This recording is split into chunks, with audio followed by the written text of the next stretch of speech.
السلام علیکم ورحمۃ اللہ وبرکاتہ نحمده ونصلی علی رسولہ الکریم اما بعد فاعوذ باللہ من الشیطان الرجیم بسم اللہ الرحمن الرحیم رب اشرح لی صدری ویسر لی امری واحلل عقدۃ من لسانی یفقہوا قولی۔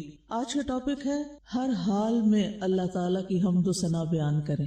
ٹھیک ہے، ہر حال میں اللہ تعالیٰ کی حمد و ثنا بیان کریں۔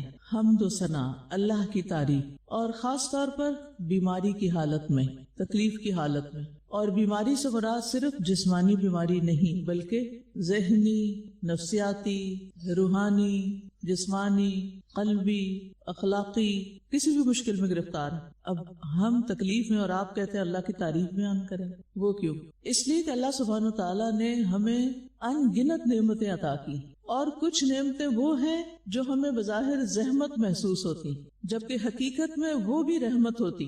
اللہ تعالیٰ فرماتے ہیں کتب علی نفسہ الرحمہ، اللہ نے اپنے اوپر رحمت لکھ رکھی ہے، تو وہ تو ظلم کرتا ہی نہیں۔ وہ اگر ہمیں کسی تکلیف سے بھی گزارتا ہے تو وہ بھی کیا ہے؟ بظاہر زحمت، لیکن حقیقت میں رحمت۔ اور اس زحمت کی شکل میں بھی دراصل ہمارے لیے کوئی بھلائی اتاری گئی ہوتی ہے۔ بظاہر ایک چیز کھو رہی ہوتی ہے لیکن ہم اس کے عوض بہت کچھ سیکھ رہے ہوتے ہیں، ہماری لرننگ ہو رہی ہوتی ہے۔ ایک علم وہ ہوتا ہے نا جو کتاب سے حاصل ہوتا ہے، اور ایک علم وہ ہوتا ہے جو تجربے سے حاصل ہوتا ہے، ایکسپیرینس سے حاصل ہوتا ہے۔ اور ایکسپیرینس اچھا بھی ہو سکتا ہے اور نہیں بھی ہو سکتا، ہمارا پسندیدہ بھی ہو سکتا ہے اور ناپسندیدہ بھی ہو سکتا ہے، لیکن بظاہر کھونے میں بھی دراصل پانا ہے۔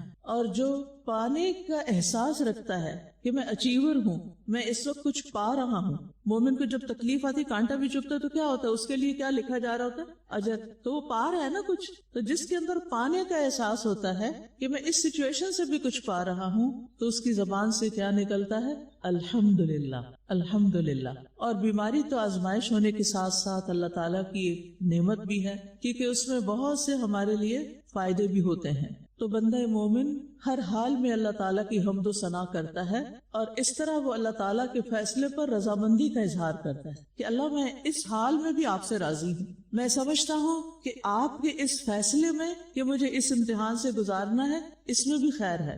آپ ہر نقص سے پاک ہیں۔ اگر مجھ پر کوئی مشکل آئی ہے تو میرے اپنے ہی گناہوں کی وجہ سے ہوگی، یا پھر میرے درجات کی بلندی کے لیے ہوگی۔ تو جب اللہ تعالیٰ کسی کے درجے بلند کرنا چاہتا ہے تو اس کو مشکل سے گزارتا ہے، تو اس پر بھی کیا ہے؟ اللہ ہی کی تعریف، الحمدللہ۔ اور پھر آپ دیکھیے کہ جب انسان تسبیح کرتا ہے، یعنی حمد و ثنا، تسبیح، اللہ تعالیٰ کی پاکی بیان کرتا ہے، تو اس کے صلے میں انسان کو بڑی بڑی مشکلات سے نجات ملتی ہے۔ تو صحت بھی ایک رزق ہے، اس رزق کو پانے کے لیے کیا کرنا ہے؟ حمد و ثنا اور تسبیح کرنی ہے۔ اور یہ اللہ تعالیٰ کے محبوب ترین کلمات بھی ہیں، اور یہ کلمات میزان میں بھاری بھی بہت ہوتے ہیں۔ الحمدللہ افضل الدعا ہے، دعاؤں میں سے افضل ترین دعا ہے۔ ایک اسکالر سے کسی شاگرد نے پوچھا کہ آپ کی خاص دعا کیا؟ آپ سب سے زیادہ کس دعا کو پڑھتے ہیں؟ اور جب آپ کسی مشکل کا شکار ہوتے ہیں، جب آپ کے لیے تکلیف دہ حالات ہو جاتے ہیں، جب آپ کے حالات تنگ ہو جاتے ہیں، تو آپ کیا پڑھتے ہیں؟ وہ کون سا وظیفہ ہے آپ کا؟ تو انہوں نے کہا الحمدللہ۔ کہا الحمدللہ، یہ کیوں؟ کہا تمہیں نہیں پتا کہ حدیث میں اس کو افضل الدعا بتایا گیا، کہ ساری دعاؤں سے افضل دعا ہے کہ آپ اللہ تعالیٰ کے شکر گزار ہو جائیں، ہر حال میں اللہ سے راضی ہو جائیں، تو اللہ تعالیٰ بھی آپ کو راضی کر دے گا۔ آپ اللہ کی تعریف بیان کریں، اللہ سبحانہ و تعالیٰ آپ کے لیے آسانی فرمائے گا۔ تو ہر حال میں الحمدللہ کہنا سیکھیں۔ اور الحمدللہ کلمہ شکر بھی ہے کہ اللہ تعالیٰ ہم آپ کی ساری نعمتوں پر، اور یہ بھی ایک نعمت ہی ہے جو آپ نے بھیجی ہے، تو اس سے بھی آپ مجھے بہت کچھ عطا کرنے والے ہیں، لہٰذا میں آپ کا شکر ادا کرتی ہوں، میں آپ کی تعریف بیان کرتی ہوں۔ تو بیماری حقیقت میں ایک نعمت ہے جو شکر کا تقاضا کرتی ہے، اس لیے اللہ تعالیٰ کی تعریف بیان کرنی چاہیے۔ انسان کے گناہ جھڑتے ہیں، درجے بلند ہوتے ہیں، رب کا قرب نصیب ہوتا ہے، انسان کے جسم کے اندر کئی اور چیزوں کی اصلاح ہو رہی ہوتی ہے، تو اس لیے الحمدللہ۔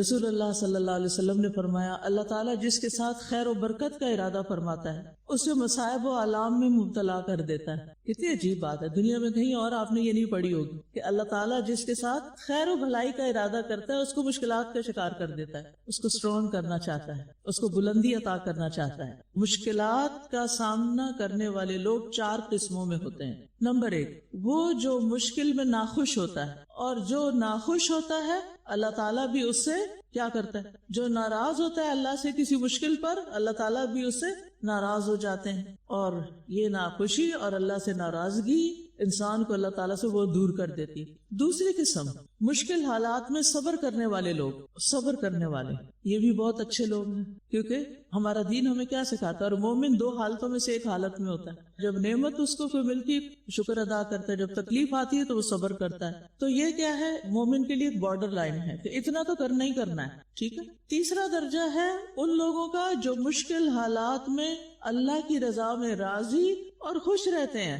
یہ اس سے ایک اونچا درجہ ہے، رضا کا درجہ، اور یہ مشکل کام ہے. اور جو بندہ اللہ کی رضا پہ راضی ہوتا ہے پھر اللہ سبحانہ وتعالیٰ اس کے لیے آسانی کر دیتا ہے. حدیث میں آتا ہے، مسند احمد کی روایت ہے، نبی صلی اللہ علیہ وسلم نے فرمایا، اللہ تبارک و تعالیٰ نے اپنے بندے کو جو کچھ دے رکھا ہوتا ہے وہ اس میں اس کا امتحان لیتا ہے. سو جو شخص اللہ عز و جل کی تقسیم پر راضی ہو جائے اللہ اسے برکت اور وسعت دے دیتا ہے، اور جو راضی نہ ہو اس کو برکت نہیں ملتی. تو آپ کو کیا چاہیے؟ برکت چاہیے. اور چوتھے درجے میں وہ لوگ ہیں جو مشکل حالات میں اللہ تعالیٰ کا شکر ادا کرتے ہیں، اور یہ سب سے اونچا درجہ ہے. پہلے درجے والے ناخوش، دوسرے درجے والے صابر، تیسرے درجے والے راضی، چوتھے درجے والے شکر ادا کرنے والے. اور یہ سب سے اونچا درجہ ہے کہ مشکل حالات میں بھی اللہ تعالیٰ سے حسن ظن رکھنا، اللہ تعالیٰ کی تعریف کرنا. لہٰذا کوئی بھی مشکل آئے کسی بھی طرح کی، فوراً کہیں الحمدللہ، یہ اللہ کی طرف سے ہے. اللہ جس حال میں مجھے رکھے میں اس سے راضی، میں اس پر اس کی شکر گزار. حضرت عائشہ کہتی ہیں، سنن ابن ماجہ کی روایت ہے، رسول اللہ صلی اللہ علیہ وسلم جب کوئی پسندیدہ چیز یا بات دیکھتے تو فرماتے الحمدللہ الذی بنعمتہ تتم الصالحات. سب تعریفیں اس اللہ کے لیے ہیں جس کے فضل اور انعام سے نیک کام، نیک مقاصد پورے ہوتے ہیں. اور جب کوئی ناپسندیدہ چیز یا بات دیکھتے تو فرماتے الحمدللہ علی کل حال. ہر حال میں اللہ کی حمد، تعریف، شکر. تکلیف میں بھی اللہ کی تعریف. رسول اللہ صلی اللہ علیہ وسلم نے فرمایا، بندہ مومن کے متعلق اللہ عز و جل کی تقدیر اور فیصلے پر مجھے تعجب ہوتا ہے کہ اگر اسے کوئی بھلائی حاصل ہوتی ہے تو اپنے رب کی تعریف کرتا ہے اور اس کا شکر ادا کرتا ہے، اور اگر اسے کوئی مصیبت پہنچتی ہے تو وہ اس پر بھی اپنے رب کی تعریف کرتا ہے اور صبر کرتا ہے. وَإِنْ أَصَابَتْهُ مُصِيبَةٌ حَمِدَ رَبَّهُ وَصَبَرَ. تو کچھ لوگ صابر بھی ہوتے ہیں، راضی بھی ہوتے ہیں اور شاکر بھی ہوتے ہیں. یہ اعلیٰ ترین درجہ ہوتا ہے پھر. اور مومن تو دنیا سے جاتے ہوئے بھی الحمدللہ کہہ کے جا رہا ہوتا ہے. ابن عباس کہتے ہیں، یقیناً مومن کے ہر حال میں خیر ہے، اس کی جان اس کے دونوں پہلوؤں سے نکل رہی ہوتی ہے، یعنی جان نکل رہی ہوتی ہے، مر رہا ہوتا ہے وہ اس حال میں کہ وہ اللہ عز و جل کی تعریف کر رہا ہوتا ہے. یعنی ان نفسہ تخرج من بین جنبیہ وہو یحمد اللہ عز و جل.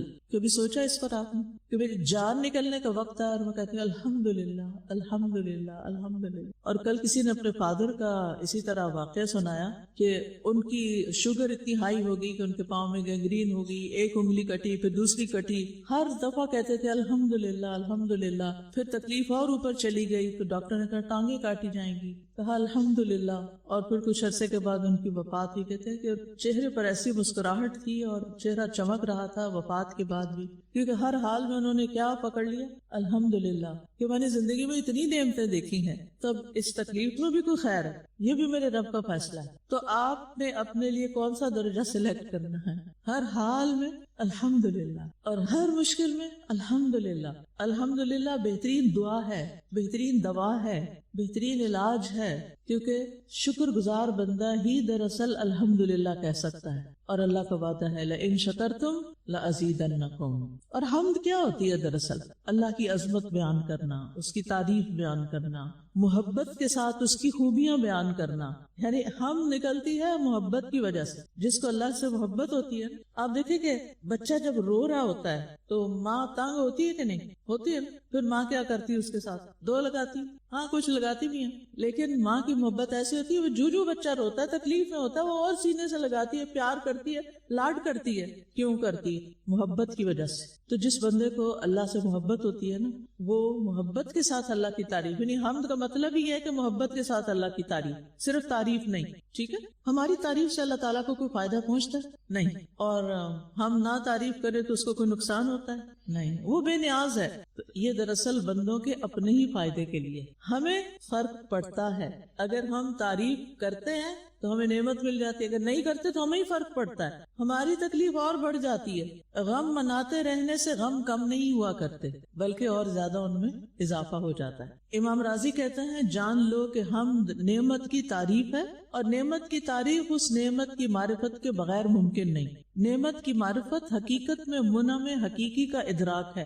نعمت منعم کے ادراک کے بغیر کوئی چیز نہیں. یعنی جس نے نعمت دی ہے اس کا ذکر کیے بغیر کوئی چیز نہیں. عربی زبان میں نعمت پر شکر کرنے کے لیے حمد کا لفظ استعمال ہوتا ہے اور شکر کا بھی ہوتا ہے، اور بعض مفسرین کہتے ہیں کہ ان کے درمیان کوئی فرق نہیں، لیکن بعض کہتے ہیں کہ تھوڑا سا فرق ہے. بعض اوقات حمد کو شکر کے مقام پہ بھی بولا جاتا ہے اور اس کے علاوہ بھی بولا جاتا ہے. تو الحمدللہ کا مطلب ہوتا ہے شکر خالصتاً اللہ ہی کے لیے ہے، اور اللہ کے علاوہ جس کی بھی عبادت کی جاتی ہے اس کا کوئی شکر نہیں، اس نے کچھ دیا ہی نہیں، اس کی تعریف نہیں. تو آپ دیکھیے کہ اللہ کا شکر زبان سے بھی ہوتا ہے، دل سے بھی ہوتا ہے اور عمل سے بھی ہوتا ہے. ٹھیک ہے، زبان سے تو ہم بول کے الحمدللہ کہہ دیتے ہیں، اور دل یا اس کی گواہی دے رہا ہوتا ہے یا نہیں دے رہا ہوتا. اچھا، کچھ لوگ صرف عادتاً کہتے ہیں الحمدللہ. آپ پوچھتے کیا حال ہے؟ الحمدللہ.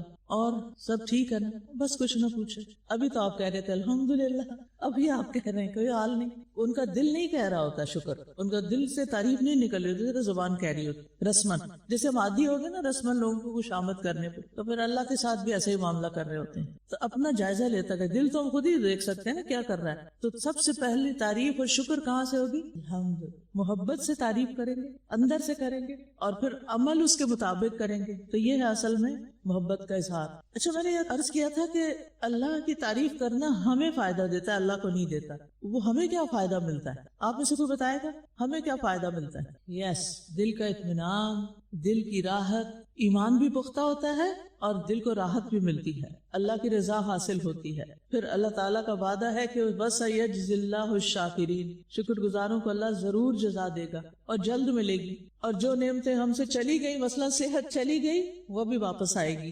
نعمتوں کو قید بھی کرتی ہے الحمدللہ اور واپس بھی لاتی ہے. شکر گزاری کے لیے انگریزی میں کون سے لفظ استعمال ہوتے ہیں؟ Gratefulness, gratitude. ٹھیک ہے، تو اس کو کہتے ہیں کہ یہ ایک مثبت جذبہ ہے، یعنی عام زبان میں اس کو ایک پازیٹیو ایموشن کہہ سکتے ہیں، یا پازیٹیو تھنکنگ کا ایک آؤٹ کم ہے شکر گزار ہونا. اور کہتے ہیں کہ یہ پازیٹیوٹی جو ہے یا یہ شکر گزاری انسان کے دل، دماغ، جسم پر بہت مفید اثرات ڈالتی ہے. یعنی جب انسان ہر چیز کو ایک مثبت انداز سے دیکھتا ہے، اس میں سے خیر کا پہلو نکالتا ہے، تو اس کے نتیجے میں اس کو خوشی ملتی ہے، سکون ملتا ہے، اور پھر انسان اپنے آپ کو دوسروں سے کنیکٹ کر سکتا ہے. انسان کے اندر نیکی کرنے کے جذبات پیدا ہوتے ہیں، وہ ہیلپ فل ہوتا ہے، وہ آگے بڑھتا ہے، وہ کچھ کرنا چاہتا ہے. اور آج کل بہت یہ لفظ عام ہوئے میں، ڈوپامین اور سیروٹونن، یہ سارے ہارمونز جو انسان کے اندر پیدا ہوتے ہیں، یہ بھی کس وجہ سے پیدا ہوتے ہیں اور کب پیدا ہوتے ہیں؟ یعنی کئی وجوہات ہو سکتے ہیں، اس میں سے ایک وجہ شکر گزاری ہوتی ہے. اور جو ہی انسان شکر گزار ہوتا ہے تو اس کے دل و دماغ میں ایک اطمینان کی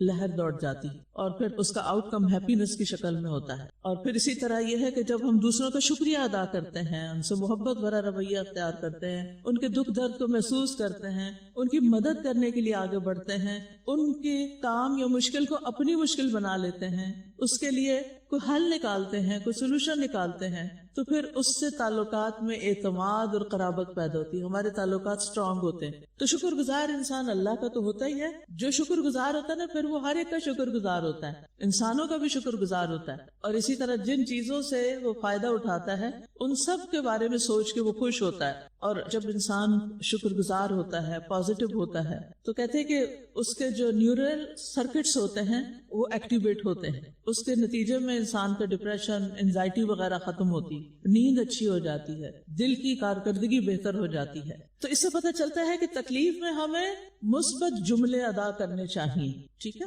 نہ صرف یہ کہ دوسروں کے ساتھ بلکہ خود سیلف ٹاک بھی ہماری پازیٹیو ہونی چاہیے. یہ جو ہم اپنے اندر باتیں کر رہے ہوتے ہیں نا اپنے آپ سے, اپنی ذات سے, اور پھر اسی طرح جب ہم چیزوں کو ایکسپٹ کر لیتے ہیں, جب ہم ان کو اپنے لیے اچھا ہی سمجھتے ہیں, تو ان سب سے ہمارے ذہنی دباؤ کم ہوتا ہے. جب ہم ان کو اپنے لیے مشکل سمجھتے ہیں تو اس سے ہمارا ذہنی دباؤ بڑھ جاتا ہے, اسٹریس بڑھ جاتا ہے. تو بہرحال پازیٹیو مائنڈ سیٹ جو ہوتا ہے وہ زیادہ بہتر کام کرتا ہے. یعنی ایسا انسان جس کا پازیٹیو مائنڈ سیٹ ہوتا ہے اس کی کارکردگی بہتر ہوتی ہے, اس کی پروڈکٹیوٹی بہتر ہوتی ہے, اس کی دماغی سرگرمی میں اضافہ ہوتا ہے, زیادہ اچھے خیالات اس کے اندر آنے لگتے ہیں, اس کو مسائل کے حل نظر آنے لگتے ہیں. تو جو ہی اس کا تناؤ کم ہوتا ہے اس کے اندر خود اعتمادی بھی آتی ہے, مزاج میں بہتری آتی ہے, کارکردگی بہتر ہوتی ہے. روز مرہ کے چھوٹے چھوٹے ٹاسک تو آسان لگتے ہیں, یا بڑے بڑے مشکل ٹاسک بھی آسان ہو جاتے ہیں. یعنی وہ اپنے آپ کو سیلف ٹاک, میں انشاءاللہ ٹھیک ہو جاؤں گا, یہ تو کوئی بڑی بیماری نہیں, ٹھیک ہو جاؤں گا, میں ٹھیک ہو, وہ فلاں بھی ٹھیک ہو گیا تھا نا, فلاں بھی, میں بھی ٹھیک ہو جاؤں گا. یعنی اپنے اندر اپنے آپ کو یہی یقین دلانا کہ ایک چھوٹی سی بیماری ہے, ٹھیک ہو جائے, بس تھوڑی دیر کی بات ہے, اور فوراً وہ اللہ تعالیٰ کی طرف رجوع کر لیتا ہے اور پھر دعائیں مانگنے لگتا ہے. اور اگر اور کوئی دعا نہیں بھی سوجھ رہی تو الحمدللہ کی تسبیح پڑھنے لگتا ہے, اور الحمدللہ تملأ میزان, الحمدللہ ایک دفعہ کہتا ہے تو میزان بھر جاتا ہے. جب وہ اور کوئی نیکی نہیں کر پاتا اور تکلیف میں بیماری میں وہ الحمدللہ پڑھنا شروع کر دیتا ہے تو اس کو تسلی ہوتی ہے کہ چلیں میں اس وقت فزیکلی کچھ کرنے کے قابل نہیں, لیکن الحمدللہ سے میری نیکیوں کا میزان بڑھے جا رہا ہے, میں لوزر نہیں ہوں, اب بھی میں کچھ کما رہا ہوں. تو اللہ کے ذکر سے دلوں کو اطمینان تو ملتا ہی ہے. اور حدیث میں بھی آتا ہے نا, جو اللہ کا ذکر کرتا ہے اور جو نہیں کرتا اس کی مثال کیسے, زندہ اور مردہ کی. ٹھیک, تو دل زندہ ہوتا ہے تو انسان زندہ ہوتا ہے نا, تو اللہ کے ذکر سے دل زندہ ہو جاتا ہے. جب دل زندہ ہو جاتا ہے تو کارکردگی جسم کی بڑھ جاتی ہے, اور پھر اسی طرح یہ ہے کہ انسان کی جو ذہنی یکسوئی ہے وہ بڑھ جاتی ہے. بے چینی میں ذہن یکسو نہیں ہوتا, چیز آپ کے آگے پڑی ہوتی ہے, کھانا آپ کے آگے رکھا ہے اور آپ کو نہیں پتا کیا کھا گئے آپ. ایسا ہوا کبھی آپ کے ساتھ؟ کوئی بھی ہم کام کرتے ہیں تو ہم سوچتے ہیں اچھا وہ میں نے کر لیا کہ نہیں کیا, ہاں میرا خیال ہے کر لیا. کیوں ایسا سوچتے ہیں؟ حافظہ کیوں کمزور ہو جاتا ہے ذہنی تناؤ سے, اسٹریس سے, کیونکہ ہم اس چیز میں نہیں ہوتے جو کر رہے ہوتے ہیں. کہاں ہوتے ہیں؟ ان خیالات میں ہوتے ہیں جو ہمارے اوپر پہاڑ لادے ہوئے ہوتے ہیں, اور جب وہ ہٹتے ہیں تو پھر انسان زیادہ بہتر طور پر کام کر پاتا ہے. ابھی جو آپ نے کہا نا کہ جب تناؤ میں ہوتے ہیں تو ہمیں کچھ سمجھ نہیں آ رہا ہوتا, تو بیسیکلی اس وقت ہماری بریدنگ بھی شیلو ہوئی ہوتی ہے, ہمیں آکسیجنیشن بھی نہیں ہو رہی ہوتی, ہمارے برین کو جو اتنی آکسیجن چاہیے وہ مل بھی نہیں رہی ہوتی, وہ فنکشن نہیں کرتا صحیح. ایک تو یہ بات. دوسری یہ کہ ہم دیکھتے ہیں قرآن میں اللہ تعالیٰ نے ہمیں بہت پازیٹیو کیا ہے. مختلف آیات ہیں, جیسے عسیٰ ان تکرہوا شیئا وہو خیر لکم, عسیٰ ان تحبوا شیئا وہو شر لکم, وعسیٰ ان تکرہوا شیئا ویجعل اللہ فیہ خیرا کثیرا. حضرت عائشہ کے واقعے میں ہم دیکھتے ہیں کہ اللہ تعالیٰ کہتے ہیں اس میں تمہارے لیے کوئی بہتری ہو. ہر جگہ پہ پازیٹیو کیا ہے, تو اللہ تعالیٰ چاہتے ہیں کہ ہم پازیٹیو ہو جائیں. جنگ احد میں مسلمانوں کو ناکامی ہوئی تو وہاں بھی شکر کی بات ہوئی, وہاں بھی اس کو کہا کہ برا نہ سمجھو. میں سوچ رہی تھی سادہ جی کہ جب پریشانی ہوتی ہے نا تو ہم یہ پڑھتے ہیں لا الہ الا اللہ العظیم الحلیم, لا الہ الا اللہ رب العرش العظیم, وہ انکانشیسلی ایک دم آ جاتا ہے. تو وہ مجھے آج میں اس کو ریلیٹ کری کہ ہم وہ میں تعریف کر رہے ہوتے, سبحان اللہ, اللہ تعالیٰ کی تعریف کے پریشانیوں گھبراہٹ میں آپ صلی اللہ علیہ وسلم یہ پڑھا کرتے تھے, تو میں فوراً اس کو آج دیکھتی ہوں کہ آج سمجھ آیا کہ اللہ کی تعریف فوراً, اور کتنا سکون مل جاتا ہے اس کو پڑھ کے ایک دم سے. آپ دیکھیے کہ جتنی بھی رنج و غم کی دعائیں ہیں ان میں اللہ کی تعریف, اللہ ربی لا اشرک بہ شیئا, اور اسی طرح یہ دعا جو آپ نے مینشن کی. استاذہ, ہمارا دین گریٹیٹیوڈ میں فاؤنڈیڈ ہے, شکر گزاری ہمیں سکھائی جاتی ہے, لیکن آئی تھنک ہم ایکٹیولی پریکٹس نہیں کرتے ہیں. پازیٹیو سائیکالوجی میں جو ڈپریس لوگ ہوتے ہیں ان کو کہا جاتا ہے آپ گریٹیٹیوڈ جرنلنگ کریں, یعنی روز رات کو آپ لکھیں. مجھے لگتا ہے کہ دس ایکٹیو پریکٹس آپ کو ہیلپ کرتی ہے شکر گزاری کو انٹرنلائز کرنے میں. بالکل. اور ہم تھیوریٹیکلی پڑھتے ہیں لیکن پریکٹیکلی اس کو انٹرنلائز نہیں کرتے. آپ سب بھی یہ پریکٹس کریں, نعمتوں کو گننا شروع کریں, اور ہو سکے تو لکھنا بھی شروع کریں. پھر خود ہی شرم آئے گی کہ اتنا کچھ ہوتے ہوئے میں کیا کر رہی ہوں. جزاک اللہ. اب ہم آتے ہیں پہلی دعا کی طرف. سبحان اللہ و بحمدہ, پاک ہے اللہ اپنی تعریف کے ساتھ, یعنی ہم اللہ تعالیٰ کی پاکی بھی بیان کرتے ہیں, وہ ہر عیب اور نقص سے پاک ہے, اور اس کی تعریف بھی کرتے ہیں. رسول اللہ صلی اللہ علیہ وسلم سے سوال کیا گیا کون سا کلام افضل ہے؟ آپ نے فرمایا جو اللہ نے اپنے فرشتوں اور اپنے بندوں کے لیے چنا. سبحان اللہ و بحمدہ. اور ویسے بھی کوئی دعا مانگنے سے پہلے ہمیں کیا کرنا چاہیے؟ اللہ تعالیٰ کی حمد و ثنا کرنی چاہیے. ابن قیم رحمہ اللہ کہتے ہیں کہ دعا میں مستحب ہے کہ دعا مانگنے والا اپنی حاجت مانگنے سے پہلے اللہ کی حمد و ثنا کرے. جو اللہ کی حمد و ثنا کرتا ہے وہ اللہ ہی کو پکارتا ہے. یعنی دعا سے پہلے حمد و ثنا کرنے والا اپنے لیے دعا ہی مانگ رہا ہوتا ہے اور اللہ کی رحمت طلب کر رہا ہوتا ہے. آپ کو یاد آیا پہلے دن کا سبق دعائے عبادت اور دعائے مسئلہ. تو دعائے مسئلہ یعنی سوال کرنے سے پہلے کیا کریں؟ دعائے عبادت. عبادت والی پکار. دعا کا مطلب ہوتا ہے پکار، یعنی ایسی پکار جو ایک طرح کی عبادت ہے، اور اس عبادت کے نتیجے میں سوال جو ہم کرتے ہیں دعائے سوال وہ پھر کیا ہو جاتا ہے؟ پورا ہو جاتا ہے، سوال کا جواب آ جاتا ہے. تو جو شخص اپنے رب کی حمد کے ساتھ اس کی تعریف بیان کرتا ہے، ثنا کرتا ہے اور اس کے احسانات کے ساتھ، تو وہ اللہ سبحانہ وتعالیٰ سے دو لحاظ سے دعا کرتا ہے. ٹھیک ہے، یعنی وہ اللہ سے اپنے لیے جو کچھ بھی مانگ رہا ہوتا ہے اس کے ساتھ ساتھ وہ اللہ کی رحمت طلب کر رہا ہوتا ہے. قرآن مجید میں آتا ہے هو الحی لا الہ الا هو فادعوه مخلصین لہ الدین الحمد للہ رب العالمین. وہ زندہ ہے، اس کے سوا کوئی معبود نہیں، بس دین کو اسی کے لیے خالص کرتے ہوئے اسے پکارو.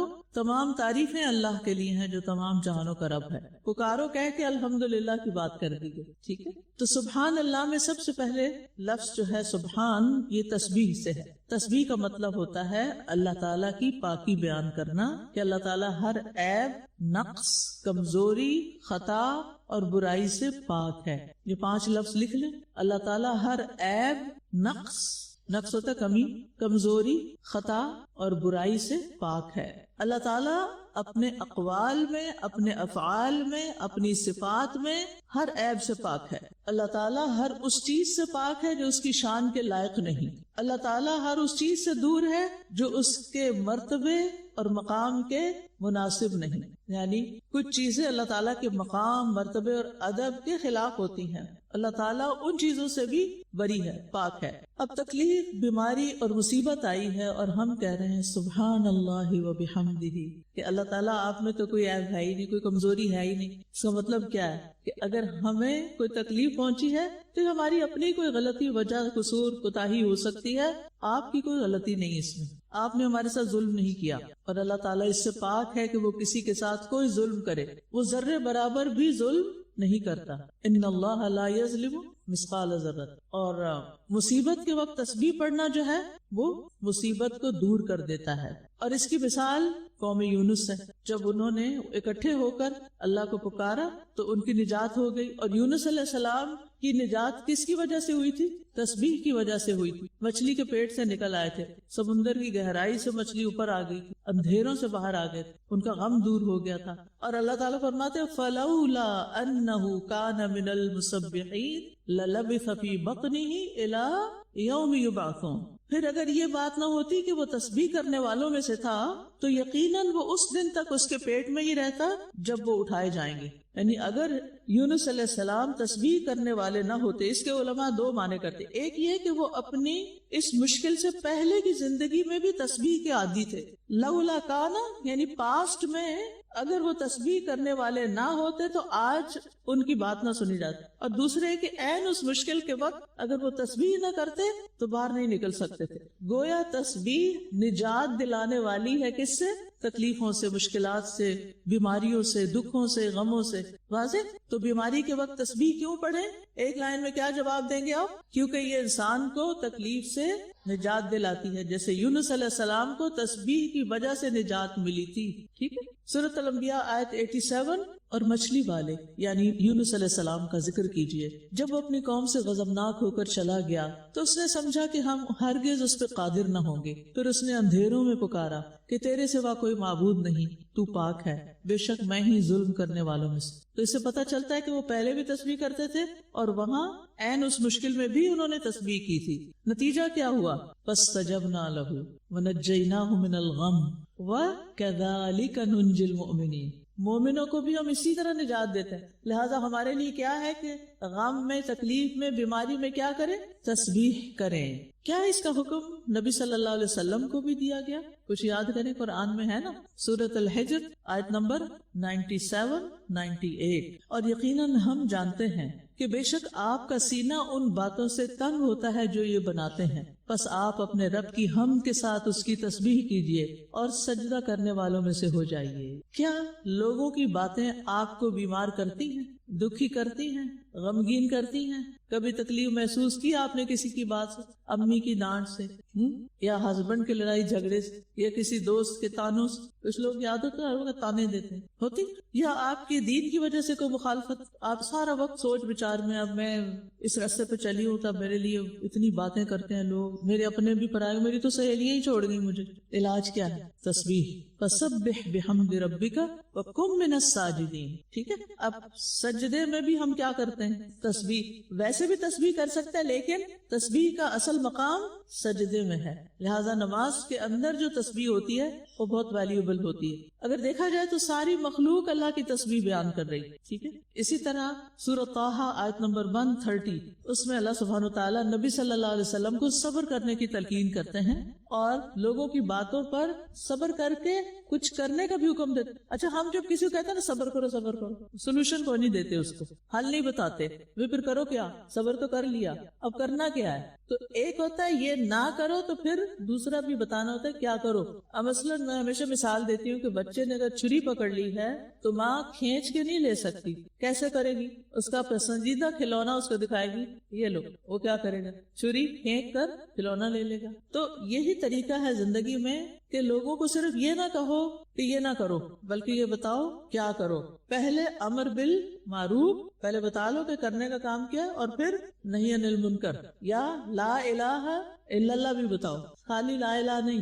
سورۃ طٰہٰ آیت نمبر 130. بس صبر کیجئے اس پر جو وہ کہتے ہیں اور اپنے رب کی حمد کے ساتھ تسبیح کیجئے سورج طلوع ہونے سے پہلے اور اس کے غروب ہونے سے پہلے، یعنی فجر کی نماز کے بعد، سورج نکلنے سے پہلے، اور عصر کی نماز کے بعد سورج غروب ہونے سے پہلے، اور کچھ رات کی گھڑیوں میں بھی بس تسبیح کیجئے، اور دن کے کناروں میں بھی، تاکہ آپ راضی ہو جائیں. یہ تسبیح آپ کو راضی کر دے گی. اب اس کی ایک تفسیر نماز سے بھی کی گئی ہے. تسبیح کا معنی جز بول کے کل بھی مراد لیا گیا ہے. اور آپ دیکھیے کہ ایک تو تسبیح ہوتی ہے اور اس کے ساتھ ساتھ اپنے گناہوں کا اعتراف بھی کرنا چاہیے. اللہ تو پاک ہے اور میں گناہگار ہوں، میری غلطی ہے. جب کوئی اپنی غلطی مان لیتا ہے تو پھر چیزیں آسان ہو جاتی ہیں، پھر دوسرا بھی معاف کر دیتا ہے. آپ کو یاد ہے کہ وہ جو باغ والے تھے جو یہ سوچ کے چلے تھے کہ ہم اپنے باغ میں سے کسی غریب مسکین کو کچھ نہیں دیں گے، پھر کیا ہوا تھا ان کے باغ کے ساتھ؟ باغ تباہ ہو گیا. تو اس پر سورۃ القلم آیت نمبر 28 اور 29 میں آتا ہے، ان میں سے بہتر نے کہا، کیا میں نے تمہیں کہا نہ تھا کہ تم تسبیح کیوں نہیں کرتے؟ وہ کہنے لگے، پاک ہے ہمارا رب، بے شک ہم ہی ظالم تھے. فوراً مان گئے، سبحان ربنا.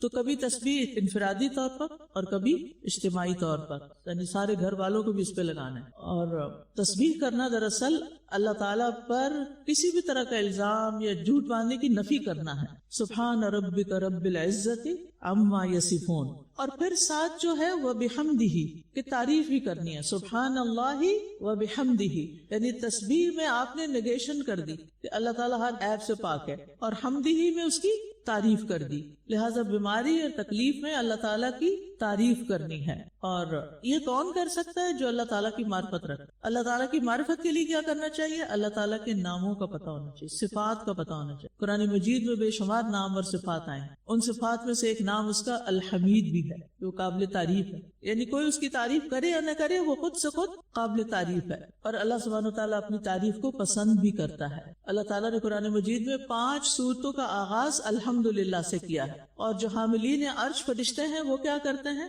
یسبحون بحمد ربہم، رب کی تسبیح کرتے ہیں اس کی حمد کے ساتھ. سارے فرشتے کیا کرتے ہیں؟ والملائکۃ یسبحون بحمد ربہم، فرشتے اپنے رب کی حمد کے ساتھ اس کی تسبیح کر رہے ہیں. تو حاملین عرش بھی حمد کے ساتھ تسبیح کرتے ہیں اور باقی ملائکہ بھی حمد کے ساتھ. اور پھر ہم دیکھتے ہیں مختلف انبیاء کو کہ کس طرح ان کی زندگی میں یہ حمد شامل تھی.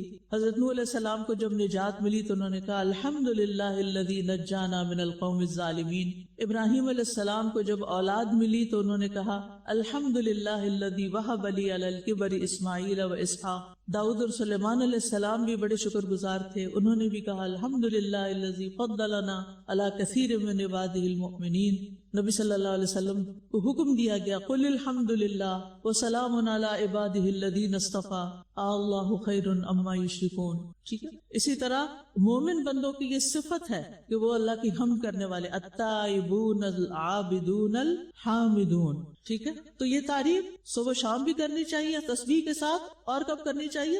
ہر وقت ہر جگہ. وَلَهُ الْحَمْدُ فِي السَّمَاوَاتِ وَالْأَرْضِ وَعَشِيًّا وَحِينَ تُظْهِرُونَ. تُسَبِّحُ لَهُ السَّمَاوَاتُ، سب ساتوں آسمان اور زمینیں اور جو کچھ ان میں ہے سب رب کی حمد کے ساتھ تسبیح کر رہے ہیں. خالی تسبیح نہیں بلکہ حمد کے ساتھ تسبیح. تو سارا ہمارا دین ہمیں یہی سکھاتا ہے کہ ہم سب سے بڑھ کر اللہ تعالیٰ کی تعریف کرنے والے ہوں، اور ہر حال میں، خوشی میں بھی اور تکلیف میں بھی، اور بندوں کے سامنے شکوے نہ کریں. ٹھیک ہے، اللہ تعالیٰ فرماتے ہیں جب میں اپنے مومن بندے کو آزماتا ہوں اور وہ تیمارداری کرنے والوں کے سامنے میرا شکوہ نہیں کرتا تو اس کو اپنی قید سے آزاد کر دیتا ہوں، اس کو تکلیف سے نجات دے دیتا ہوں، اس کے پہلے گوشت کے عوض بہترین گوشت عطا کرتا ہوں، اور اس کے پہلے خون کے بدلے بہترین خون دیتا ہوں، اور وہ اثر نو عمل کرنے لگتا ہے. یعنی بیماری میں کام رک جاتا ہے نا، اب وہ اس سے نکلتا ہے اللہ کی تعریف کرتے ہوئے، دعا کرتے ہوئے، پھر وہ پہلے سے بھی زیادہ بہتر کام کر سکتا ہے، اور اللہ تعالیٰ کے فیصلوں پر پھر حمد و ثنا کرتا ہے، شکر ادا کرتا ہے.